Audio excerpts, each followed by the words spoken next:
The boardroom on the 39th floor of Ashford Capital gleamed under recessed lighting that cost more than most families earned in a year.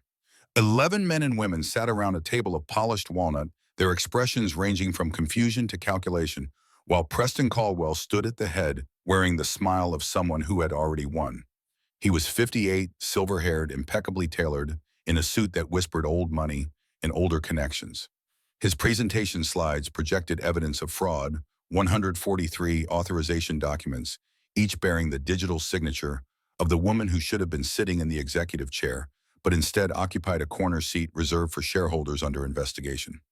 Preston's voice carried the practiced warmth of a man accustomed to boardrooms bending to his will.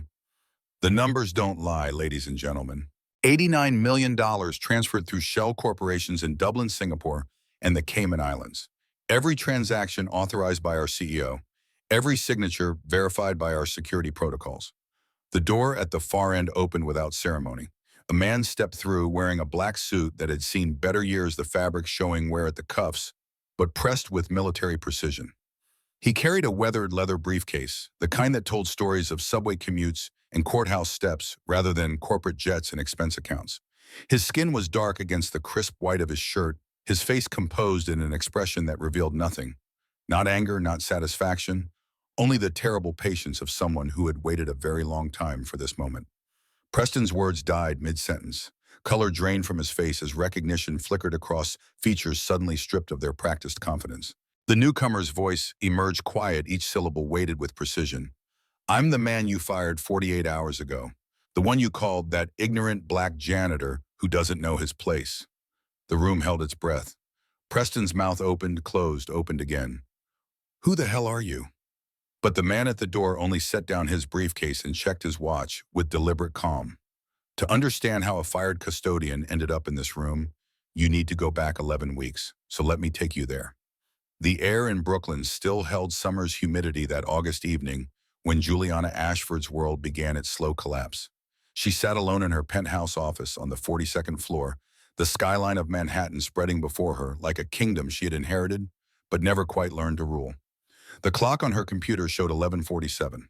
Most of the building had emptied hours ago, leaving only the security staff and the cleaning crews that moved through the tower like ghosts. Her father's photograph, watched from the credenza, Thomas Ashford Sr., dead 5 years from a stroke that took him between the third hole and the clubhouse. He had built this firm from nothing, turned forensic accounting into an art form, made the Ashford name synonymous with finding money that powerful people wanted to keep hidden. Juliana had spent her entire life preparing to fill his shoes.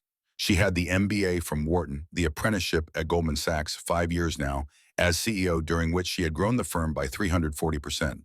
The board praised her quarterly. The financial press called her a rising star.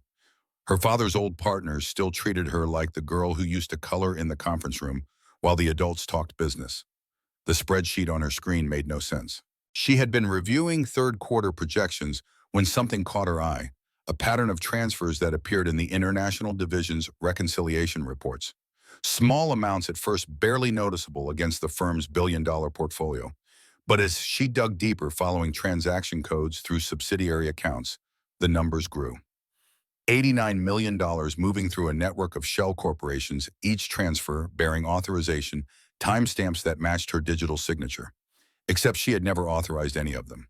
The authentication logs showed her credentials, her access codes, timestamps that corresponded to evenings when she had been in the office. But she had no memory of these transactions. None. And Juliana Ashford remembered everything about her work. It was the rest of her life that tended to blur. Her phone sat silent on the desk. She reached for it, pulled up her assistant's number, then remembered. Rachel had been let go that morning? Reduction in force, the HR memo claimed. Juliana had been in meetings all day, hadn't even known until she returned to find Rachel's desk, cleared her access badge, deactivated her years of institutional knowledge, vanished as if she had never existed. The email arrived at 11:52, sender anonymous, subject line empty. The message contained 4 sentences. Check the Dublin server. Preston knows. You have 48 hours before the SEC. Trust no one inside the building. Her hands were shaking. Juliana forced herself to breathe, to think through the implications with the analytical precision her father had drilled into her since childhood. Someone had accessed her digital signature 3 years ago, created a backdoor that allowed them to authorize transactions in her name. Someone had been systematically looting the international division while building a trail of evidence that led directly to her office. Someone wanted her destroyed, and they had been patient enough to construct their trap over years. Preston Caldwell had been her father's right hand for 2 decades. CFO confidant, the man who had taught Juliana half of what she knew about navigating the shark-infested waters of high finance. He had supported her promotion to CEO when other board members questioned whether Thomas Sr.'s daughter had the stomach for the role. He had guided her through her first audit, her first crisis, her first brutal negotiation with investors who smelled blood. She trusted him the way you trust gravity, as a fundamental force that required no examination. The thought that Preston might be the one stealing from her, framing her systematically dismantling everything her father had built, should have seemed impossible. But Juliana had spent her entire career following money through labyrinths designed by people who believed themselves too clever to be caught. And the money, when you followed it, honestly always told you exactly who was lying. She worked through the night tracing transaction codes, building spreadsheets that mapped the flow of funds through corporate structures designed to obscure rather than reveal. By 4 in the morning, she had identified 12 shell companies, all registered in jurisdictions known for banking secrecy, all linked through a web of ownership that eventually traced back to a holding company in Delaware. By 6, she had found the authorization backdoor, a modification to the signature authentication system that had been installed 3 years prior during a routine security upgrade that Preston had personally supervised. The sky was turning gray when she finally allowed herself to stop. Her office looked like a crime scene printout scattered across every surface, coffee cups forming rings on quarterly reports she would never deliver. Outside her windows, the city was waking up. People poured from subway stations, filled sidewalks disappeared into buildings, where they would spend the day building things or selling things, or moving money from one account to another in transactions they barely understood. Juliana had always felt separate from that world, elevated above the mundane concerns of ordinary employment. Now, watching the morning crowds from her tower, she felt nothing but envy for people whose jobs didn't come with the weight of legacy or the burden of board meetings where men her father's age debated her competence while smiling to her face. Her father used to say that in forensic accounting, trust was a liability. Follow the evidence, he would tell her. Numbers don't care about loyalty or friendship or how long someone has worked beside you. Numbers just are. She had always thought it a cynical philosophy, the worldview of a man who had spent too long looking for evil in balance sheets. But sitting in her office with the evidence of her own destruction spread before her, Juliana understood. Her father hadn't been cynical. He had been correct. She needed help. Someone outside the firm, outside the network of lawyers and accountants, who all owed their positions to Preston's patronage. Someone who couldn't be bought or intimidated or convinced to look the other way, while the board fed her to the Securities and Exchange Commission. The memory surfaced unbidden of a financial conference 2 years prior, one of those industry gatherings where everyone networked desperately while pretending to care about panel discussions. She had been on stage discussing regulatory compliance when someone in the audience asked about the Morrison and Sterling whistleblower case. The question had been hostile, implying that Ashford Capital had stayed silent when they should have spoken. But another voice had cut through the tension, belonging to a man in the back row who stood to offer context the questioner had conveniently omitted. His name was Elijah Reeves. He had worked the Morrison and Sterling case, had built the evidence that proved their senior partner was framing a black woman executive for fraud she hadn't committed. The firm had offered him $2 million in a partnership to adjust his findings to make the evidence a little less conclusive, to give them room for a settlement that would bury the truth. He had refused. Walked away from financial security to deliver testimony that sent a senior partner to prison and saved an innocent woman's career. By the time he finished testifying, his reputation in corporate accounting was destroyed. No major firm would touch him. He had disappeared into freelance work, private investigations, the kind of unglamorous cases that paid in hundreds rather than thousands. Juliana found his contact information through a database her firm maintained on forensic accountants. The address listed was in Brooklyn, Bed-Stuy, a neighborhood she knew only as a place her driver navigated around on the way to somewhere else. She left the office at 7, took her car from the executive garage, and told her driver to take her to an address that made him hesitate before programming the GPS. The townhouse sat on a quiet block where oak trees had somehow survived decades of urban development. The building was narrow red brick, darkened by weather and time, with window boxes that held the dried remains of herbs someone had planted and then forgotten. No doorman, no security system visible from the street, just a wooden door with paint peeling near the hinges and a brass knocker shaped like a lion's head. Juliana climbed out of the car wearing a $5,000 suit and carrying a briefcase that cost more than the monthly rent on most of these homes. The street was empty except for an old man walking a dog who looked at her with the particular suspicion reserved for people who clearly don't belong. She knocked, waited. The door opened to reveal a man in his early 40s, tall and broad-shouldered, wearing a gray cardigan over a white undershirt. Reading glasses were pushed up into close-cropped hair that had started to gray at the temples. His eyes swept over her, once cataloging details with the automatic assessment of someone trained to notice things others missed, then returned to her face with an expression that offered nothing, not welcome, not hostility, just patient observation. His voice emerged quiet, unremarkable, the kind that would disappear in a crowded room. "You're Juliana Ashford. I saw you speak in Chicago." She had prepared a speech, an explanation of why she was here, but the words dissolved under his steady gaze. Instead, she heard herself say, "I need help. Someone is destroying my company and trying to frame me for it.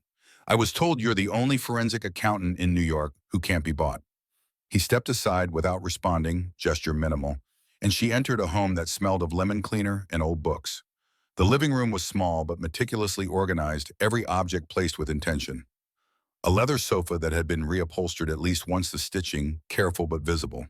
Bookshelves covering an entire wall arranged by subject with handwritten labels: forensic accounting, federal tax code, criminal procedure, African American history.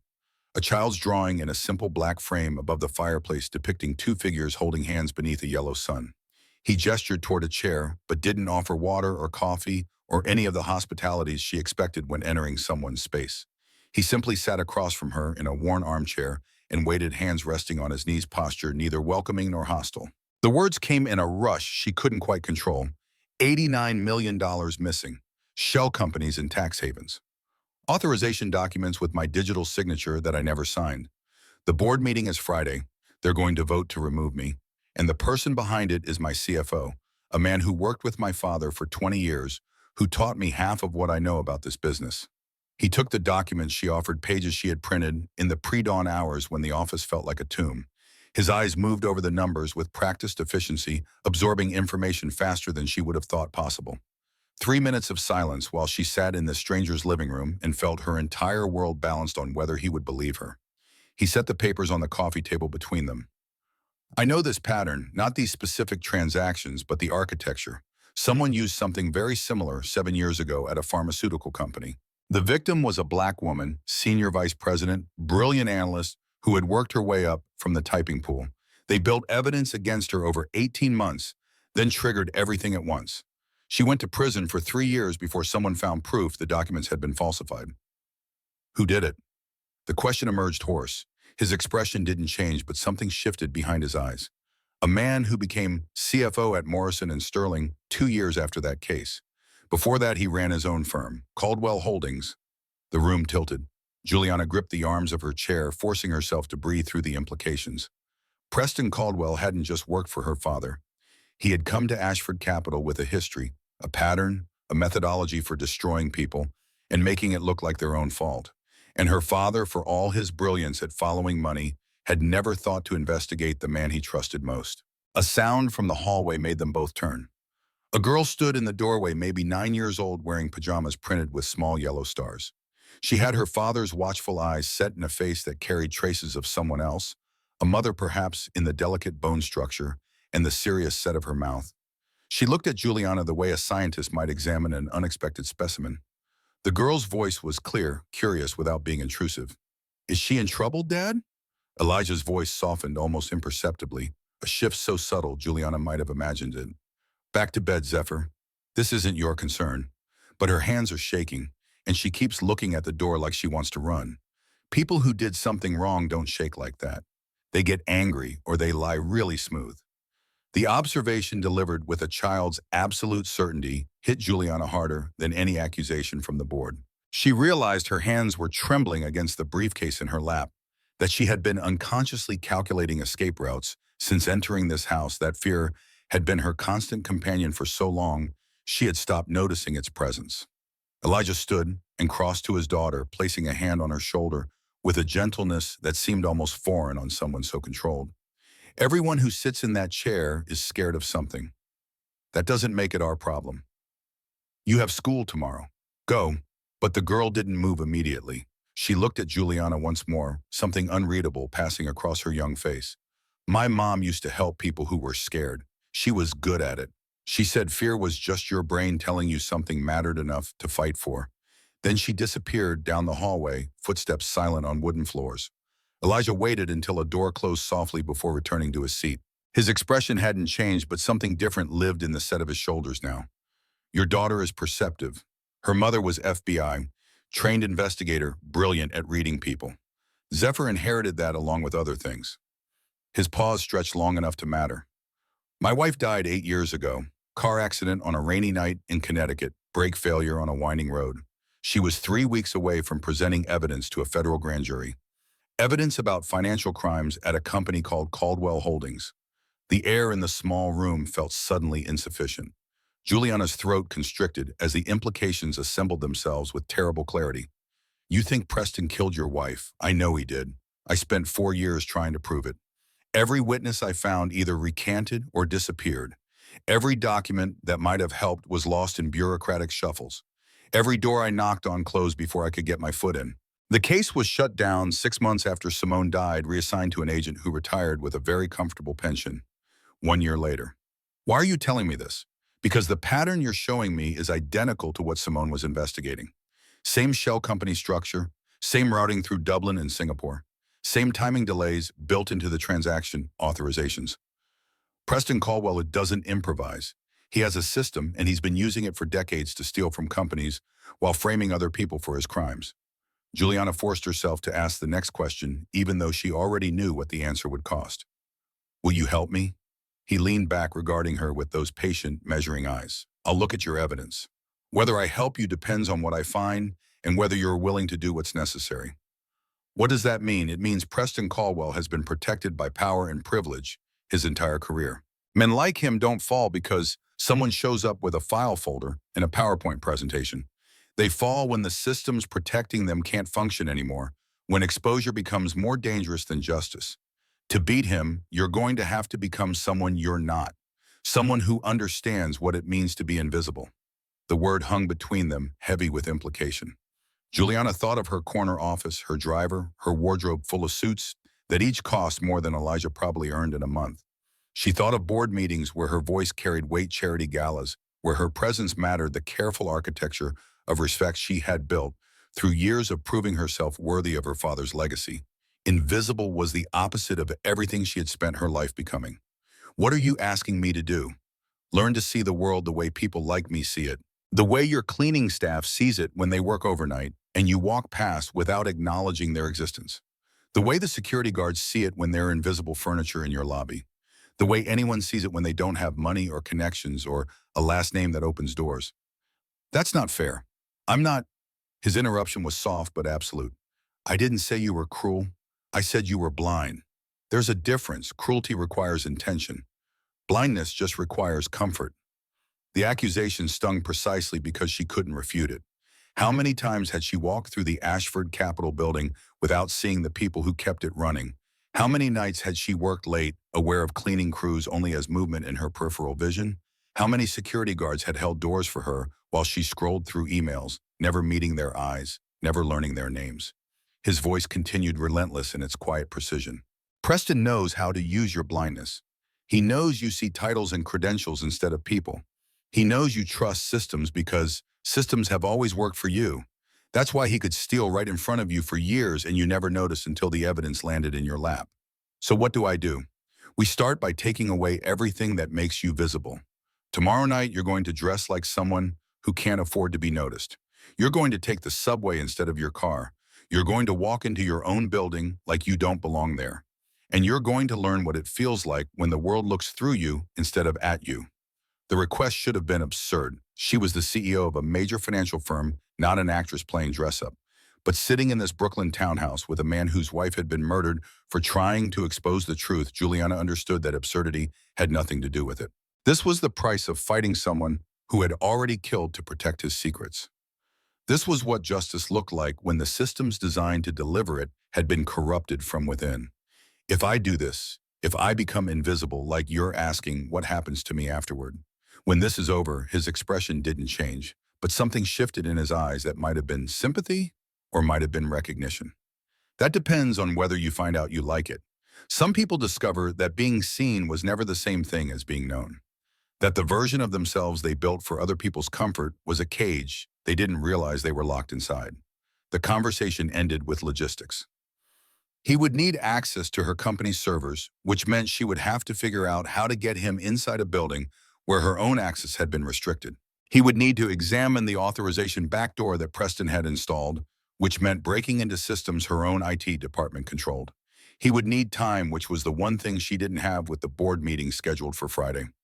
Juliana left as the sun rose over Brooklyn, stepping into a car that felt suddenly obscene in its luxury. Her driver asked if everything was all right, and she heard herself say yes with the automatic politeness of someone who had been trained since childhood never to burden service workers with actual honesty. The irony wasn't lost on her. 24 hours ago, she would have believed that answer, would have thought the question required nothing more than reassurance that she wasn't in physical danger, that the address in Brooklyn hadn't been some elaborate trap. Now she understood that all right was a luxury reserved for people who could afford to take their visibility for granted. The package arrived at her penthouse that evening by messenger. No return address, just a plain brown bag that her doorman handed over with barely concealed curiosity. Inside a gray hoodie that had been washed so many times the fabric felt thin as paper. Black jeans from a discount retailer, the kind sold in bulk at stores Juliana had never entered.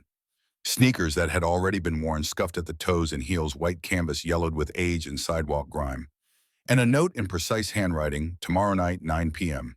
Wear these, bring nothing that identifies you. Leave your phone at home. She stood before her bedroom mirror that night, the costume of invisibility replacing her usual armor. The hoodie hung shapeless on her frame. The jeans were slightly too long, pulling at her ankles in a way that made her feel simultaneously younger and older, like a teenager trying on her mother's clothes or an imposter at a party where everyone else knew the dress code. The sneakers made her feet look ordinary in a way her Italian leather had never allowed. Without makeup, without jewelry, without the structured lines of designer tailoring, she looked like someone she had never met. A woman who might work retail or wait tables or clean offices after everyone else went home. Someone who would stand in the subway pressed against strangers, who would count change for bus fare, who would understand that being ignored was sometimes safer than being seen. The recognition arrived with the force of physical impact. This is who I could have been. This is who I am under everything I've used to build distance between myself and the world. The thought terrified her more than the fraud, more than the board meeting, more than the possibility of prison. Because if this version of herself was real, then everything else might be performance. And Juliana Ashford had spent 36 years perfecting a performance she could no longer remember choosing to begin. The loading dock on 53rd Street existed in the gray space of the city that people like Juliana never acknowledged, the place where garbage went out and deliveries came in, where the infrastructure of civilization happened, away from polite view. She arrived at 9, exactly emerging from the subway 2 blocks away, because Elijah had been clear that showing up in a town car would defeat the entire purpose. The August heat had broken, finally autumn arriving in the cool edge of evening wind, and Juliana shivered in her thin hoodie while waiting in shadows that smelled of old grease and newer rain. He appeared without sound, dressed in similar anonymity, and she understood for the first time that this was his natural state. Not the cardigan and reading glasses of a man working from home, but this someone designed to move through the world without leaving impressions. He handed her a laminated badge on a lanyard, security consultant subcontracted through Warren Dalton. It'll get us through the front checkpoints, but not into the basement. We'll need to improvise from there. Warren was her uncle, her father's best friend, the only board member she trusted without reservation. She should have gone to him first, should have brought him into this before approaching a stranger. But Preston had decades to build alliances, to create dependencies, to ensure that even the honest people had reasons to look away. Warren might be trustworthy, but his proximity to power made him vulnerable to pressure she couldn't predict. They entered through the service entrance past security, who glanced at their badges and waved them through with the bored efficiency of people who saw hundreds of contractors every week. The freight elevator rattled as it descended, a sound Juliana had never heard in the smooth, climate-controlled silence of the executive lifts. She watched Elijah's reflection in the polished steel doors. He stood with absolute stillness, not fidgeting or checking his phone or doing any of the small, nervous movements people defaulted to in elevators. Just existing in the space with complete presence, aware of everything and troubled by nothing.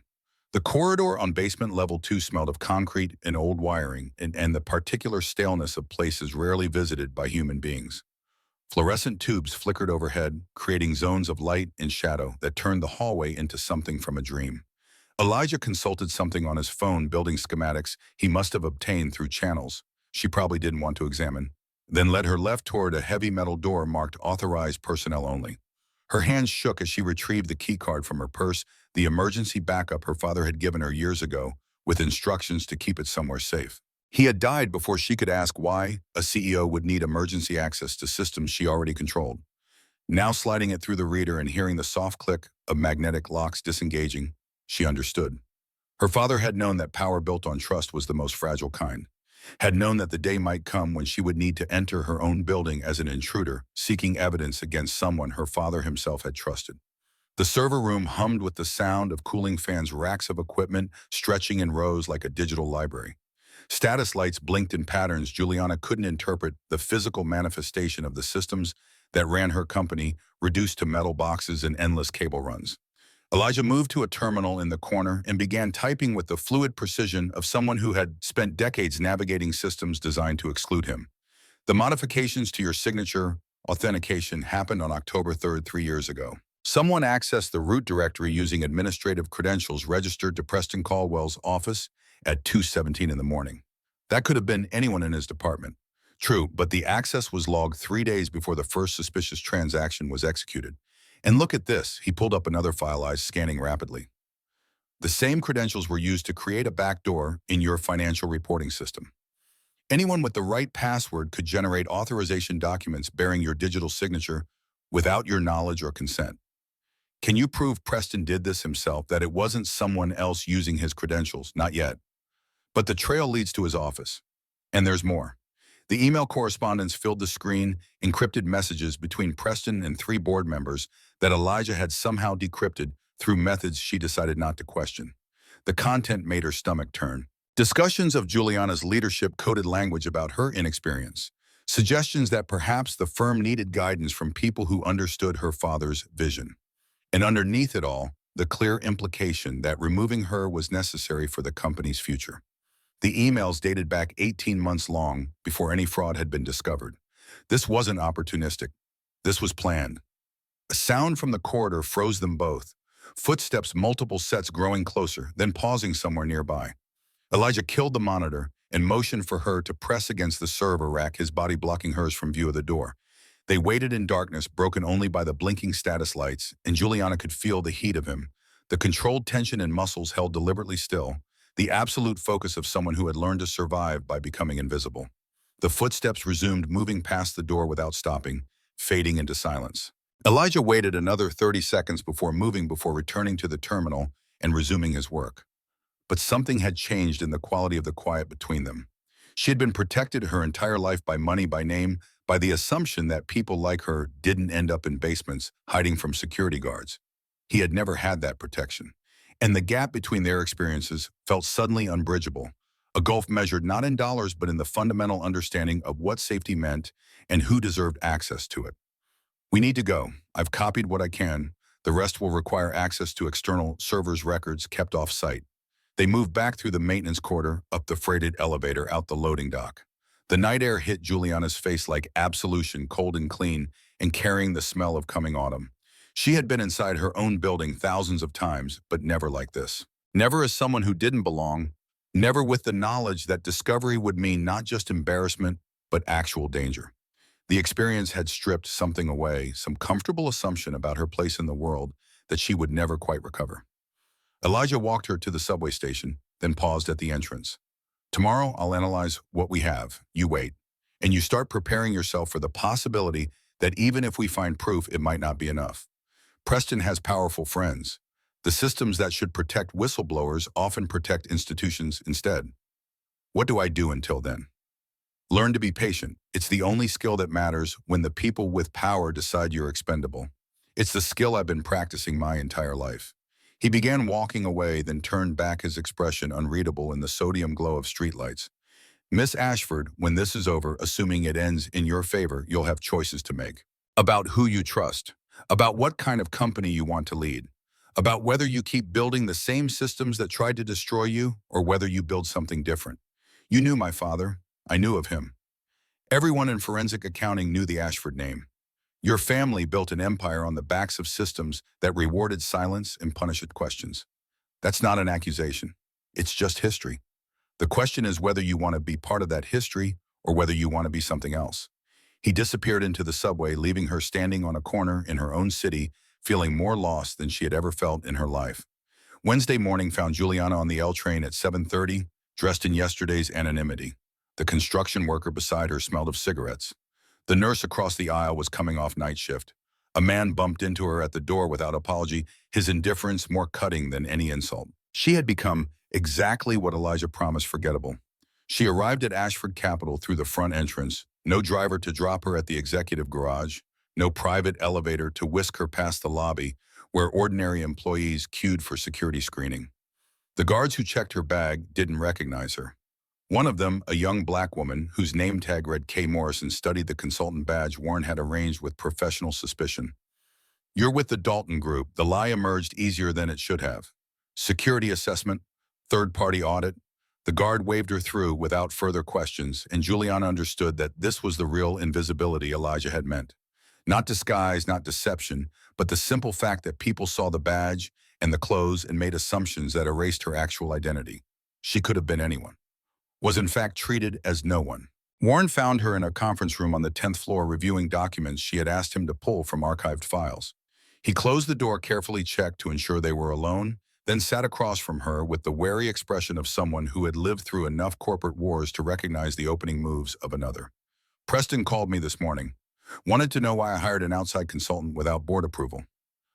"What did you tell him? That after 30 years on this board, I don't need approval to review our security protocols?" He didn't like it, but he can't stop it without making himself look defensive. Warren paused, studying her face. "You look different. Not just the clothes, something else. I'm learning what it feels like to not be seen. Turns out it's terrifying and liberating in equal measure. Your father used to say that the moment you stop being afraid of losing your position is the moment you become dangerous to people who depend on your fear."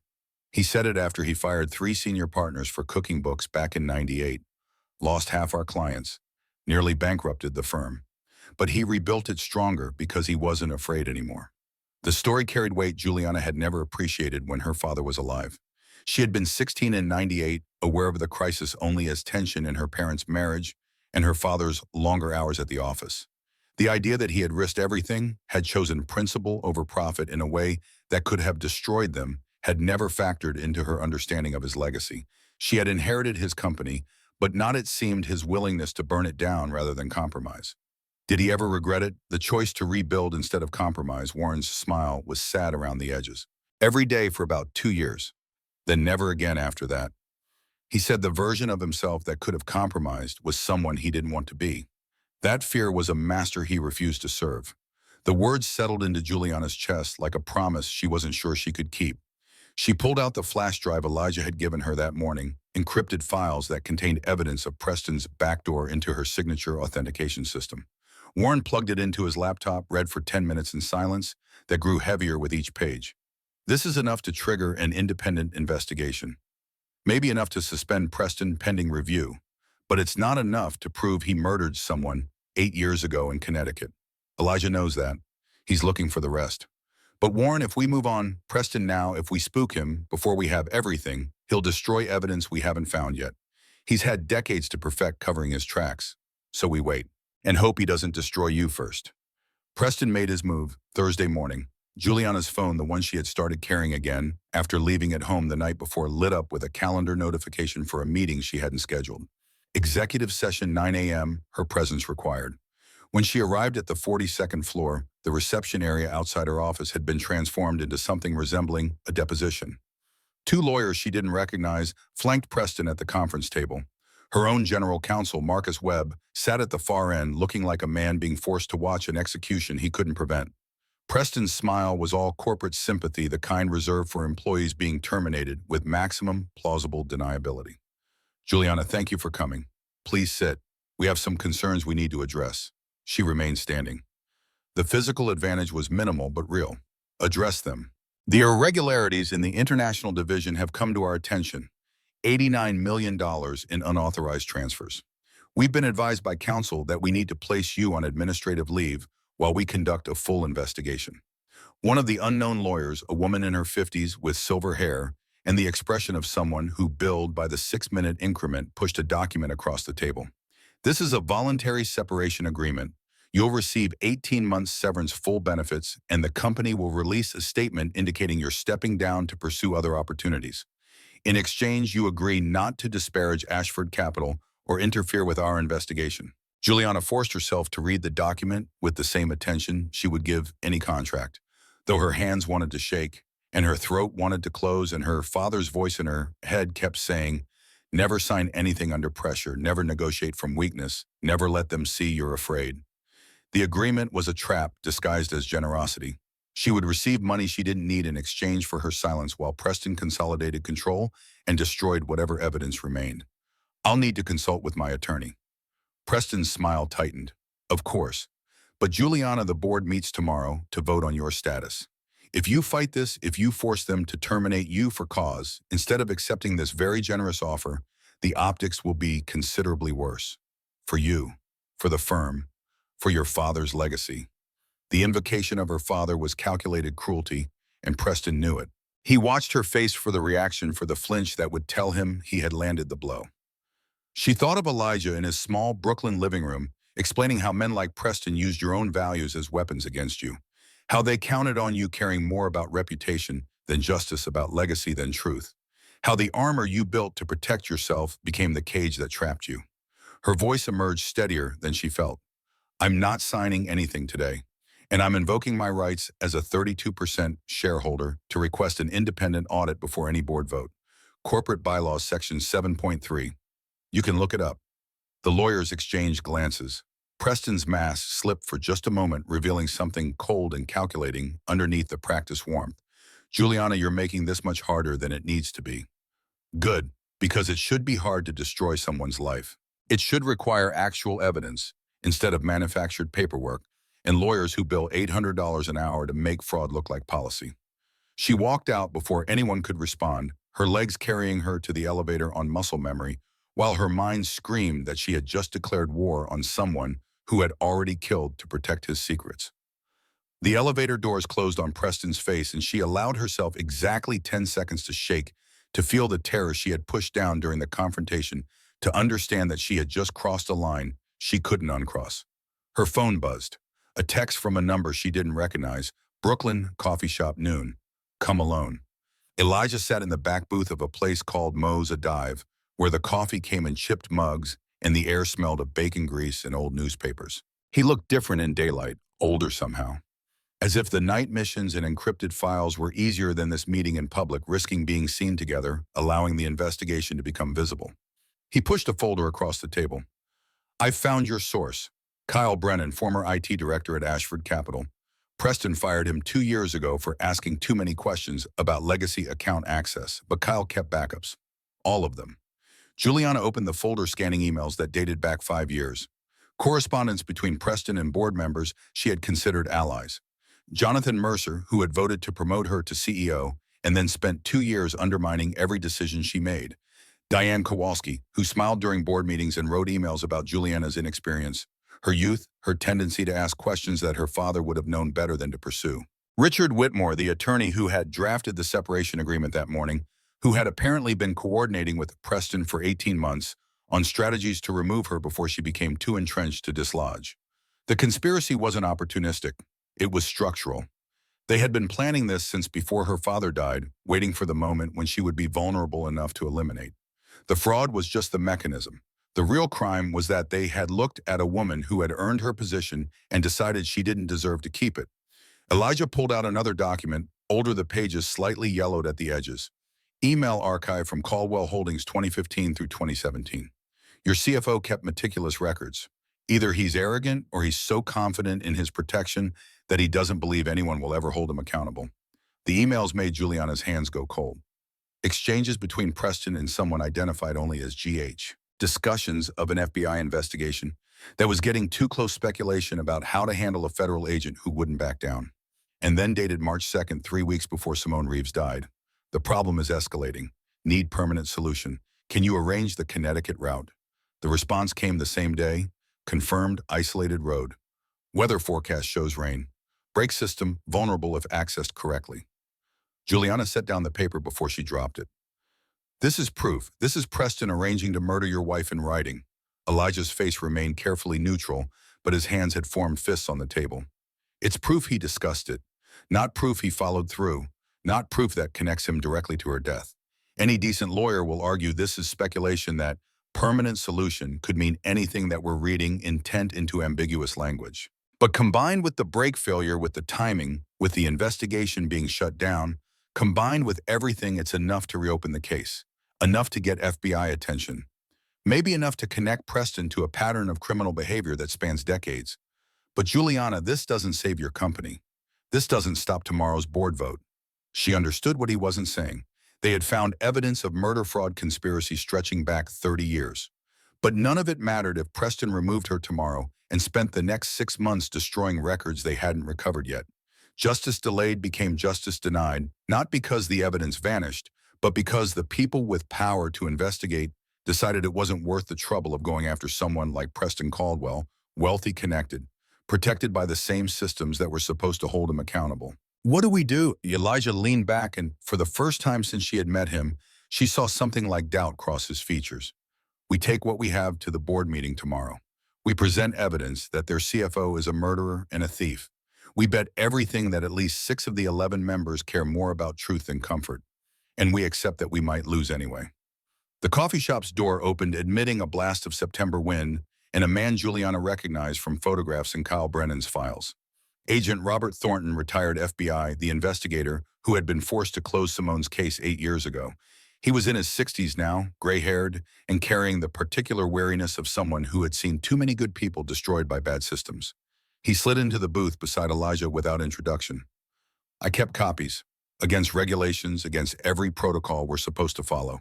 But I knew the case was dirty, knew someone with pull had made the closure happen from above my pay grade.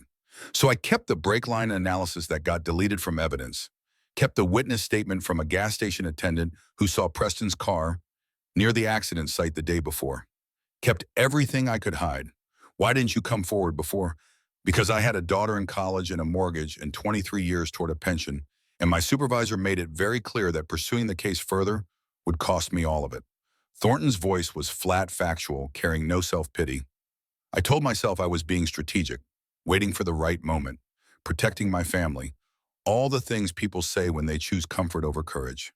And now I'm retired, pension vested, daughter graduated and working in Seattle, and I've spent 8 years watching myself in the mirror knowing I let a murderer walk because I was afraid of losing my benefits. That's a long time to live with being a coward. The word hung heavy between them. Juliana thought about the separation agreement Preston had offered, the 18 months of salary in exchange for her silence. Thought about how easy it would be to take the money to disappear into some other career where she wouldn't have to fight people who wanted her destroyed. Thought about all the small moments of cowardice that accumulated into a life spent protecting yourself instead of protecting what mattered. Elijah's voice cut through her spiraling thoughts. Tomorrow's board meeting is scheduled for 9 a.m. We need to be ready to present everything, the fraud evidence, the murder conspiracy, the pattern across 30 years. It won't be clean and it won't be comfortable, but it's the only chance we have. Preston will have lawyers. He'll have board members who owe him favors. He'll have prepared defenses for everything we're going to throw at him. Then we'll have something he won't expect. We'll have the truth delivered by people he's tried to silence, and we'll make ignoring it more dangerous than acknowledging it. Juliana walked back to her apartment through streets that felt simultaneously familiar and foreign, her city transformed by the knowledge that she moved through it now as prey rather than predator. She had always assumed that power was something you accumulated, money, position, connections that created safety. But Elijah had shown her that real power was something else entirely. It was the willingness to keep fighting when fighting cost you everything. It was the refusal to be silent when silence would be so much easier. It was the terrible clarity that came from understanding you might lose but choosing to stand anyway. Her daughter's photograph watched from the mantel in her penthouse. Sophia, 14, now away at boarding school in Connecticut, where the best families sent their children to be educated in isolation from ordinary life. Juliana couldn't remember the last time they had spoken about anything real. Couldn't remember the last time Sophia had looked at her with something other than the polite distance children learn when their parents were too busy building legacies to notice them growing up. She picked up her phone, scrolled to Sophia's number, then set it down again. What would she even say? I'm about to lose everything, and I realized I already lost you without noticing. I spent your childhood building a career that someone is stealing, and I don't know which loss hurts more. I'm sorry I was never the mother you needed because I was too busy being the CEO. Everyone expected. The phone rang before she could spiral further. Elijah's voice emerged without preamble. Zephyr's school called. There was an incident. Some boys made comments about my work, about me cleaning toilets, and she defended me. Pushed one of them. The principal wants to suspend her. What are you going to do? Go pick her up. Explain to her that defending her father's honor is admirable, but violence isn't the answer even when she's right. And then explain to the principal that if his school allows students to mock other students' parents based on economic status, he's got bigger problems than a 9-year-old who pushed back. Juliana found herself saying the words before she thought them through. Can I come with you? I'd like to meet Zephyr. Properly, I mean. Not just as the scared woman in your living room. The pause stretched long enough to make her regret the request. Then we'll be at PS 287 in the 20 minutes. Come if you want. But this isn't about your case.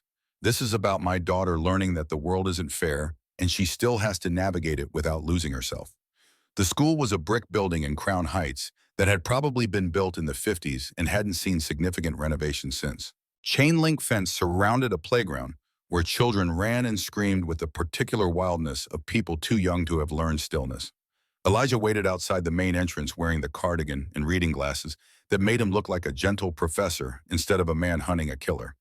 Zephyr stood beside him, small and fierce, and refusing to cry, even though her eyes were red and her fists were clenched. The principal's office smelled of old coffee and institutional carpet. Mrs. Rodriguez was 40-something Latina, wearing the exhausted patience of someone who loved education, but had learned to hate the systems that delivered it. She gestured for them to sit, then looked at Zephyr with an expression that mixed disappointment and understanding. Zephyr, I need you to understand that we can't have students pushing each other no matter what was said. You hurt Tyler. He has a bruised arm and his parents are talking about filing a complaint. Elijah's voice remained quiet, but something in his tone made the principal's eyes snap to his face. What exactly did Tyler say to my daughter before she pushed him? Mrs. Rodriguez shifted uncomfortably. There was some teasing about your job situation. Kids heard that you were let go from a cleaning position, and they called my dad trash. Zephyr's voice was small but steady. Tyler said his mom told him that poor people are poor because they're lazy and stupid, and that my dad probably got fired for stealing cleaning supplies. So I told him my dad is smarter than his whole family, and he laughed and said, prove it, and I pushed him. The silence in the office was broken only by the distant sound of children in the hallway. Juliana watched Elijah's face, seeing the tension in his jaw, the careful control he was exercising to keep from saying everything he was thinking. This was what it meant to navigate the world when the world assumed the worst about you. When a 9-year-old had to defend her father's worth because other children had been taught that poverty was a moral failing. When pushing back against cruelty earned punishment, while the cruelty itself was dismissed as teasing. Elijah leaned forward.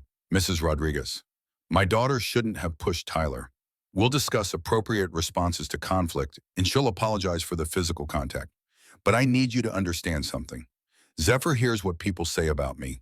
She hears the assumptions, the judgments, the casual cruelty of people who think economic status equals human value. And she's 9 years old trying to make sense of a world that tells her daily that her father doesn't matter because he doesn't have the right job or the right income or the right anything. I understand, Mr. Reeves, but do you because from where I'm sitting, you're more concerned about Tyler's bruised arm than about the fact that your school has created an environment where children think it's acceptable to mock their classmates based on their parents' employment. You're punishing my daughter for defending her dignity while teaching her that dignity isn't something people like us are entitled to expect. Juliana heard her own voice before she could stop it. I'd like to add something, if I may. She pulled out her wallet, extracted a business card that identified her as CEO of Ashford Capital, and placed it on the desk. I'm here as a witness to this meeting, and as someone who has worked in institutional compliance for 15 years, I can tell you that if you suspend Zephyr without addressing the discriminatory environment that led to this incident, you're opening your school to a Title IX complaint that will bring more scrutiny than you want. Mrs. Rodriguez's eyes widened as she read the card. Ms. Ashford, I didn't realize we certainly don't condone any kind of discrimination. Then prove it. Investigate what Tyler said. Talk to his parents about the values they're teaching. Make it clear that economic bias is as unacceptable as any other form of prejudice. And maybe instead of suspending a 9-year-old for one moment of justified anger, help her find better ways to respond when the world treats her father like he's invisible. They left the school with Zephyr holding Elijah's hand, her small face tilted up to watch the adults with an awareness that broke Juliana's heart. Children should be protected from understanding how unfair the world was. Should be allowed a few more years of believing that justice and truth mattered more than money and position. But Zephyr had lost her mother to violence and her father to a quest for justice that might get him killed, and she navigated the resulting reality with a composure that would have been admirable if it weren't so tragic. Thank you for coming. Zephyr's voice was almost too quiet to hear. For making her listen. You shouldn't have needed me there. The truth should have been enough, but it wasn't. Zephyr looked up at her father. It never is. Is it, Dad? Truth only works when you have power. Otherwise, you're just noise. Elijah's hand tightened on his daughter's. Sometimes, baby. But not always. Sometimes the truth accumulates until it becomes too heavy to ignore. That's what we're counting on tomorrow. Juliana spent the evening at her penthouse reviewing documents and trying to imagine scenarios where Preston didn't destroy her in front of the board. Every simulation ended badly. He had allies lawyers, decades of practice at making himself indispensable while rendering others expendable. She had evidence that would take time to verify accusations that sounded like conspiracy theories and the testimony of a disgraced accountant and a retired FBI agent who had admitted to keeping illegal copies of evidence. The board would see Preston's polished credibility against Elijah's marginal status and choose the comfortable lie over the uncomfortable truth, unless she gave them no choice. The idea formed slowly built from pieces of conversations with Elijah about invisibility and power, and the difference between being seen and being known. Preston's strength came from his position within the system. Her traditional power came from the same source. But what if she stopped fighting on that terrain entirely? What if she used her shareholding not to protect her position, but to force transparency, regardless of personal cost? She called Warren at midnight. I need you to invoke Emergency Shareholder Protocol, Section 9.7 of the Corporate Charter. Any holder of 25% or more can demand an independent investigation before major governance changes. Juliana, that will make this incredibly public. The SEC will get involved. The press will have a field day. Everything about the company becomes subject to discovery. Good. Because Preston's been hiding behind privacy and discretion for 30 years. Time to burn down the walls he's been using for cover. You understand this might destroy Ashford Capital. The scandal alone could tank our stock drive away. Clients end the firm your father built. My father rebuilt this company once after choosing principle over profit. Maybe it's time I inherited that part of his legacy instead of just the office and the title. Warren was quiet for a long moment. Your father would be proud and terrified, but mostly proud. The board meeting convened at 9 exactly Friday morning, all 11 members present in the conference room, where Juliana had spent 5 years trying to prove herself worthy of her father's chair. Preston sat at the head of the table in the position that should have been hers, flanked by his lawyers radiating the confidence of someone who had orchestrated this moment down to the last detail. Jonathan Mercer, Diane Kowalski, and Richard Whitmore clustered near Preston, their alignment obvious in the physical geography of power. The other board members, Warren plus 4 others, who Juliana had worked with but never quite trusted, occupied the uncertain middle ground of people waiting to see which way the wind would blow. Preston's opening was smooth as silk, delivered with the warmth of a concerned colleague rather than a predator closing for the kill. Thank you all for convening on short notice. As you know, we've discovered serious irregularities in our international division. $89 million in unauthorized transfers, all bearing CEO authorization that appears to have been compromised. Our legal team has advised that we need to take immediate action to protect the firm. He distributed the same separation agreement Juliana had refused to sign, now repackaged as a board resolution. The lawyers explained the terms in language designed to make firing her sound like mutual agreement. Generous severance protection of her reputation, confidentiality, agreements that would prevent her from discussing anything she had learned about the company's operations. The trap was elegant. If she accepted, she would be silenced. If she fought, she would be terminated for cause and left with nothing. Warren raised his hand. I move to table this resolution pending completion of the independent investigation Ms. Ashford has requested under Shareholder Protocol 9.7. Preston's mask slipped just slightly. Warren, we discussed this. Moving forward with an investigation will damage the firm's reputation unnecessarily. Better to handle this internally with discretion. The conference room door opened. Elijah entered carrying his weathered briefcase, followed by Agent Thornton with 8 years of hidden evidence. They moved to the front of the room with the practiced coordination of people who had prepared for exactly this confrontation. Preston's face went white, then red, emotions cycling too fast to hide behind corporate polish. Security. This meeting is for board members only. Remove these men immediately. Elijah's voice emerged calm, factual, devastating in its precision. My name is Elijah Reeves. I'm a forensic accountant hired by Warren Dalton to investigate the irregularities in Ashford Capital's international division. And I'm here to present evidence that your CFO has been stealing from this company for 9 years, framing your CEO for his crimes and covering up a murder he committed in Connecticut 8 years ago. The room exploded into noise. Preston shouting for security, board members demanding explanations, lawyers threatening lawsuits.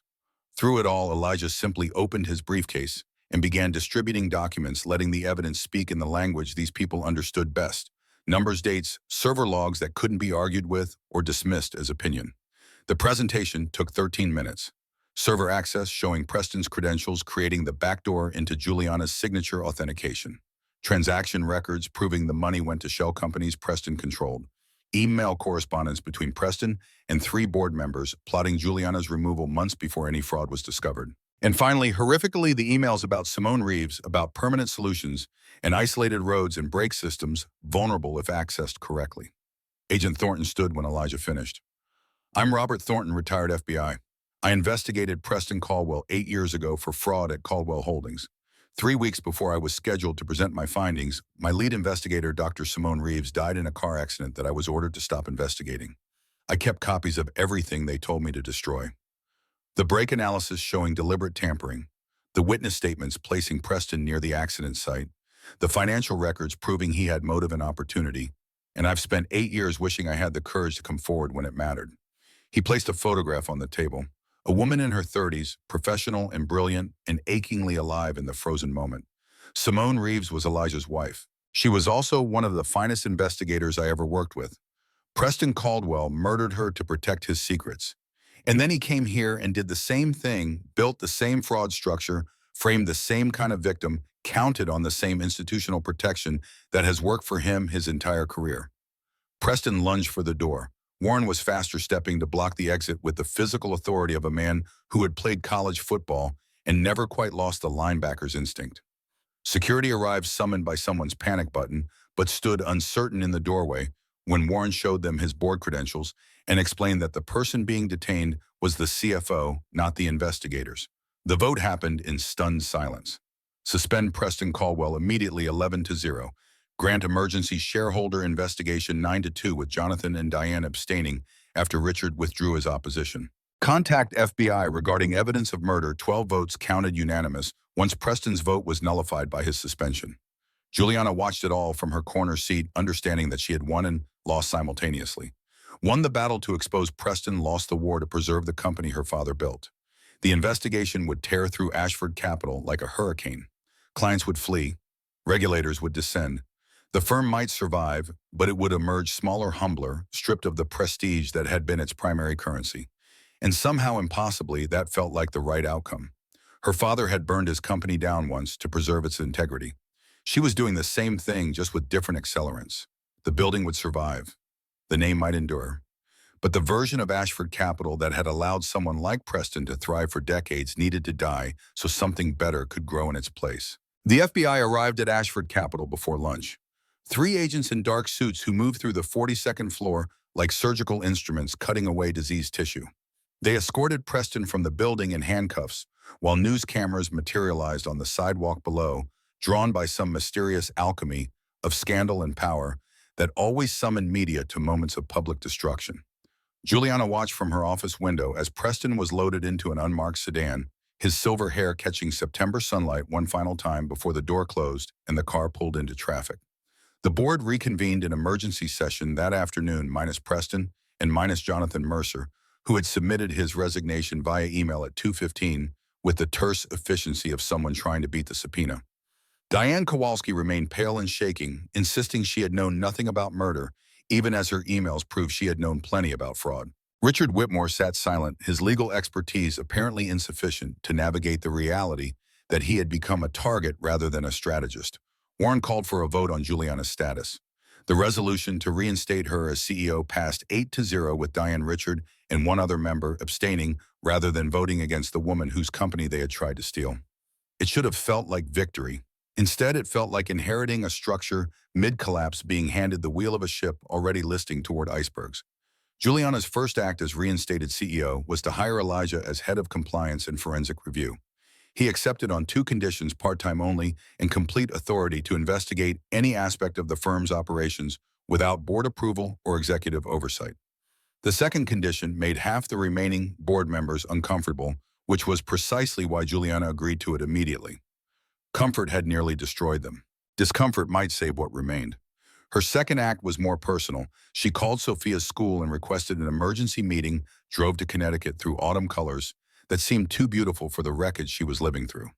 The headmistress received her in an office that smelled of old money and older wood leather-bound books lining walls that had witnessed generations of wealthy children being educated in careful isolation from reality. "Mrs. Edmonds, I need to withdraw my daughter for the remainder of the semester. Family circumstances require her presence in Manhattan." The headmistress's expression shifted from professional welcome to barely concealed concern. "Ms. Ashford, I'm aware of the news coverage regarding your company. If this is about tuition payments, we have scholarship programs. This isn't about money. This is about the fact that I've spent 14 years paying other people to raise my daughter because I was too busy building a career that someone was stealing while I wasn't paying attention. I'd like to stop outsourcing the only thing that actually matters." Sophia appeared in the doorway 20 minutes later, summoned from advanced placement chemistry, wearing the uniform that cost more than some families spent on food in a month. She was tall now, Juliana noticed, with the shock of someone who had missed the incremental changes. When had her daughter stopped being a child? When had the soft edges transformed into this angular young woman who looked at her mother with careful distance, as if Juliana were a stranger who happened to share genetic material? The drive back to Manhattan happened mostly in silence. Sophia stared out the window at trees turning gold and red, her fingers whirring the hem of her skirt in a nervous gesture Juliana recognized from her own childhood. Finally, somewhere near Stamford, Sophia's voice emerged, small and uncertain. "Are we broke? Is that why you pulled me out?" "We're not broke. We might be soon depending on how the investigation goes, but right now we're fine financially. Then why I have friends there. College applications next year, a routine." Juliana gripped the steering wheel, trying to find words for a realization that had arrived too late to undo the damage, but perhaps early enough to start building something different. "Because I looked at my calendar last week and realized I couldn't remember the last conversation we had about anything real. Because a 9-year-old girl pushed a boy at school for insulting her father, and I watched her defend someone she loves. And I couldn't remember you ever needing to defend me because I was never present enough to be worth defending." Sophia was quiet for several miles. Then, "You're always working. That's just who you are. What if it isn't? What if it's just who I became because I was afraid of being anything else?" The question hung between them, unanswerable in its implications. They drove through gathering dusk, and Juliana felt the weight of all the moments she had missed accumulating into a debt she could never fully repay. But perhaps acknowledgement was the beginning of making different choices. Perhaps admitting you had failed was the first step toward failing less catastrophically in the future. The federal investigation consumed the next 7 months. Prosecutors subpoenaed a decade of financial records. The SEC froze assets and suspended trading in affected securities. Clients fled to competitors, spooked by headlines that kept finding new angles on the story. Ashford Capital's stock dropped 43% before the board voted to take the company private, buying out shareholders at a steep discount and restructuring everything from compensation packages to governance protocols. Preston's trial began in April 2025, 8 months after his arrest. The prosecution built their case methodically. Server logs, email archives, witness testimony from L. Brennan, about the backdoor installation from Agent Thornton, about the suppressed evidence from 3 of Preston's former colleagues at Caldwell Holdings, who had taken immunity deals in exchange for testifying about a pattern of fraud stretching back 30 years. The defense tried to argue that the emails were taken out of context, that permanent solution could mean anything, that coincidence wasn't proof of causation. But the prosecution had found the mechanic Preston had hired to sabotage Simone's brakes, a man named Dennis Porter, who had kept quiet for 8 years until federal investigators offered him witness protection and immunity from accessory charges. The jury deliberated for 6 hours. Guilty on all counts: first-degree murder, conspiracy to commit murder, wire fraud, money laundering, racketeering. Preston showed no emotion when the verdict was read, his face frozen in the same corporate mask he had worn throughout the trial, but his hands shook as the marshals led him away. The sentencing brought closure without redemption. Preston received 28 years in federal prison, eligible for parole after serving 85%. Simone's parents sat in the gallery holding photographs of their daughter. Elijah stood with Zephyr, who was 10 now, and learning to carry her mother's legacy. The press asked predictable questions. Elijah gave brief answers, then took his daughter home to Brooklyn, where grief was private and justice was just the beginning of harder work. The transformation of Ashford Capital was grinding and expensive. The Department of Justice imposed a consent decree requiring 7 years of external monitoring. New governance structures stripped executives of unilateral authority. Every major decision required review by compliance officers who reported directly to the board rather than to the CEO. The firm shed a third of its workforce in the restructuring. Juliana personally delivered the news to employees who had done nothing wrong except work for a company that had protected a killer. She funded generous severance packages that the board initially resisted.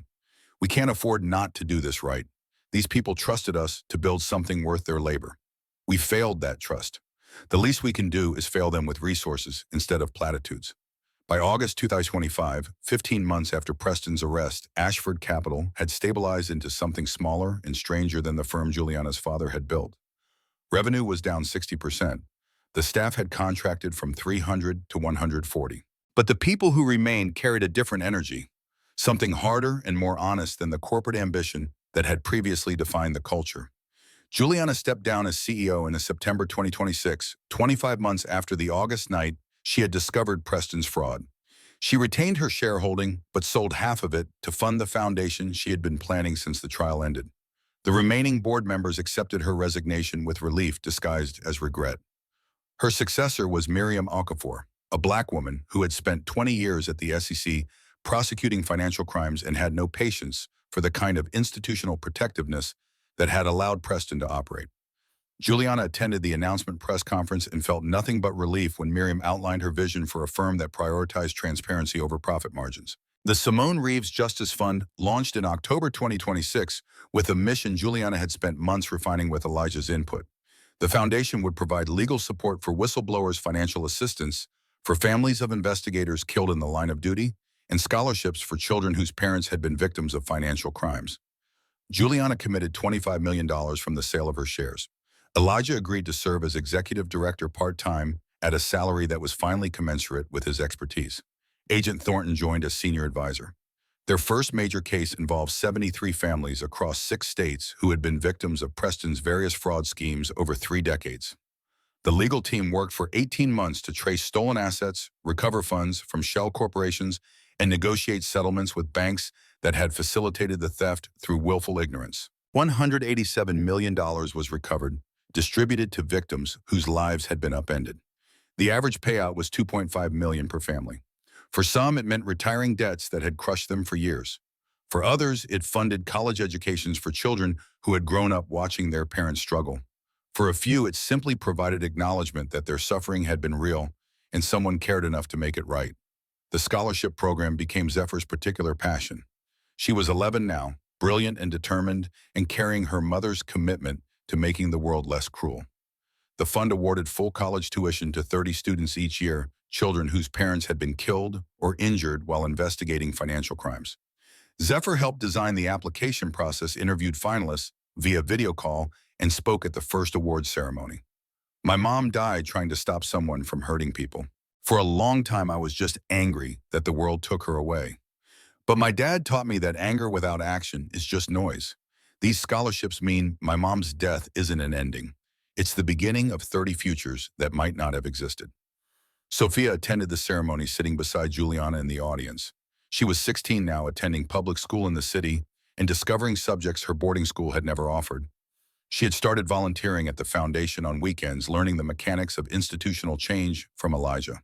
The foundation's second year brought federal attention. The Department of Justice cited their victim recovery work as a model for how financial crime prosecutions should handle restitution. 3 states adopted variations of what became known as the Reeves Protocol, requiring prosecutors to actively pursue asset recovery for victims rather than simply punishing perpetrators. Elijah received invitations to speak at law schools, economics departments, conferences on white-collar crime. He accepted sparingly, but occasionally would stand before a room full of future lawyers or accountants and deliver the same message: systems don't protect people automatically. They protect whoever builds them, whoever maintains them, whoever benefits from their continued existence. If you want justice, you have to fight for it. Knowing the fight will cost you things you value. Juliana heard him deliver that speech at NYU Law in April 2027, 3 years after the morning she had shown up at his door in Brooklyn. She sat in the back row beside Sophia, watching Elijah command a room full of privileged students. One student, a young black woman in the third row, asked, "How do you keep going when you know the people you're fighting have more resources, more connections, more institutional support?" Elijah was quiet for a long moment. "You don't keep going because you believe you'll win. You keep going because the alternative is becoming someone who looked away when looking mattered. My daughter is 11 years old. Every choice I make, I'm teaching her what it means to be a person in this world. I can teach her that power always wins, and we should accept injustice as inevitable. Or I can teach her that resistance is possible, even when victory isn't guaranteed. That dignity matters more than comfort." The student nodded. "And if she asked whether it was worth it, worth is the wrong metric.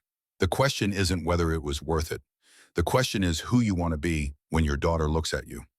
I wanted to be someone who didn't accept that evil gets to win simply because it accumulated enough power to seem unstoppable. Spring arrived in New York with aggressive insistence. Juliana walked through Prospect Park on a Saturday afternoon, Sophia beside her reading from a book on radical economic theory. They had started this tradition 6 months ago. Saturday walks through whatever park or neighborhood struck their fancy: no phones, no agendas, just hours spent being present. Elijah and Zephyr found them near the lake, emerging from a path with a kite. The four of them spent an hour trying to get the thing airborne, laughing at their failures, celebrating the brief moments when the kite caught a current and soared. Zephyr convinced Sophia to help with the kite while the adults sat on a bench overlooking water that reflected clouds and sky. Elijah watched his daughter with the particular intensity of parents who know how fragile everything is. She talks about her mother more now. "Ask questions I don't always know how to answer." What kinds of questions? Whether Simone would be proud of us. Whether the work we're doing matters in the way she hoped it would. Juliana considered the kite-flying girls, the lake, the impossible beauty of a world that contained both cruelty and grace. What do you tell her? That her mother would be furious it took so long, that she would point out everything we're still doing wrong, and then she would smile and say it was a start, that we made something from the wreckage that has a chance of outlasting us, which is the closest thing to immortality any of us get. The kite finally caught wind, soaring upward. Zephyr's shout of triumph carried across the park, and Sophia's answering cheer sounded younger than her years. "Do you ever regret it?" Juliana asked. "Everything you gave up to get here, every day for the first 3 years. Not at all for the last two. Regret is just grief disguised as hypotheticals. Simone used to say that the only thing worse than fighting injustice and losing was never fighting at all. Turns out she was right about that, like she was right about most things." The afternoon dissolved into evening. They parted ways at the subway station, but before they descended into separate tunnels, Zephyr ran back to Juliana and wrapped her arms around her waist. "Thank you for helping my dad find the truth about my mom. He pretends it doesn't matter, but it does. It means she mattered." Juliana knelt down to meet the girl's eyes. "You mattered too. You still do. Everything your dad did was for you as much as for your mother." The girl nodded solemnly, then ran back to Elijah. Juliana watched them disappear into the Brooklyn-bound tunnel. Sophia's voice broke through her thoughts. "She's lucky to have a dad who shows up like that. You're lucky too, to have a mom who's learning. Learning kind of late though. I'm almost grown." Juliana pulled her daughter close. "Then I better learn fast." They rode the subway home through tunnels that no longer felt foreign, surrounded by people whose lives intersected with theirs in the intimate anonymity of public transit. Juliana had stopped driving months ago, had sold the town car. She took the subway, now walked when she could, existed in the city as a participant rather than an observer, elevated above its mechanisms. The Foundation's third-year anniversary fell in October 2027, marked by a gala that Juliana had initially resisted organizing. But Elijah had convinced her that visibility mattered, that funding required donors who could only be reached through the theater of formal events. The evening drew an unlikely mix of people: former Ashford Capital employees, law students Elijah had mentored, families who had received restitution, journalists who had covered the trial and stayed to document what happened after. Warren attended with his wife, both of them aged by the last 3 years but still present. Miriam Okafor delivered remarks about the firm's progress, acknowledging failures alongside successes. Agent Thornton spoke about the Reeves Protocol, about how 3 states had become 7. Elijah stood to speak, last Zephyr beside him at the podium.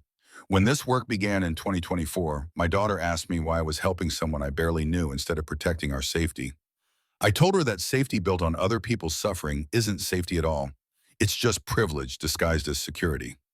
Tonight I'm standing here because Juliana Ashford made a choice to risk everything she had inherited rather than preserve a system that was killing people. Real change doesn't happen because institutions decide to be better. It happens because enough people decide that complicity costs more than resistance. The applause built slowly genuine rather than obligatory. Juliana found herself crying again, and Sophia appeared at her side with tissues and teenage exasperation that meant, "I love you, but please stop embarrassing me." The evening ended with Elijah and Juliana on the hotel terrace, watching the city spread before them in patterns of light and shadow. Sophia and Zephyr were inside somewhere, probably finding food. "Thank you doesn't begin to cover what I owe you. You saved yourself. I just pointed out where the exits were." Elijah leaned against the railing. "But you're welcome. For what it's worth, you did the same for me. Gave me a chance to finish what Simone started. Let me show Zephyr that her mother's death meant something beyond just trauma and loss." Do you think Simone would approve of the foundation, the work, the way we're doing this? She would have done it faster and better, would have pushed harder on systemic reform, would have been furious at how much we are still compromising. His smile was sad and real, but she would also understand that we're doing what we can with the resources we have, that making the world slightly less cruel is worth the effort even when transformation feels impossible. The terrace door opened, releasing Sophia and Zephyr in a burst of laughter. They joined their parents at the railing, 4 people looking out at a city that contained both their pasts and their futures. Zephyr's voice broke the silence. "Dad, when's the sky going to get bigger?" Elijah pulled his daughter close. "We already made it bigger, baby. Every time someone tells the truth when lying would be easier. Every time someone fights when giving up would be safer. That's how the sky expands. One choice at a time.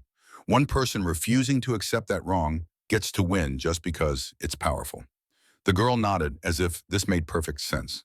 They stood together, watching the city, and Juliana understood that this was the moment she would remember when the work got hard. This moment when 4 people who had been strangers 3 years ago stood together, having survived their separate disasters, and built something that might outlast them all. "You can frame me, fire me, destroy everything my father built. But you can't make me disappear the way you made Simone disappear. Because I learned from the people you tried to silence."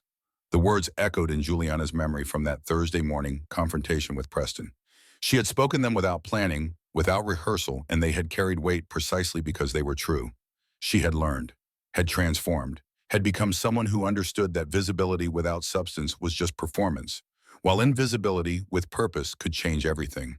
The city glittered below like a promise and a threat, beautiful and cruel in equal measure. But it was also the world where Zephyr grew up knowing her mother's death mattered, where Sophia learned that privilege without conscience was just power without purpose, where Juliana discovered that losing everything you thought defined you could be the beginning of becoming someone worth being. And that was enough. Not perfect, not complete, but enough to keep going. Enough to make the sky a little bigger.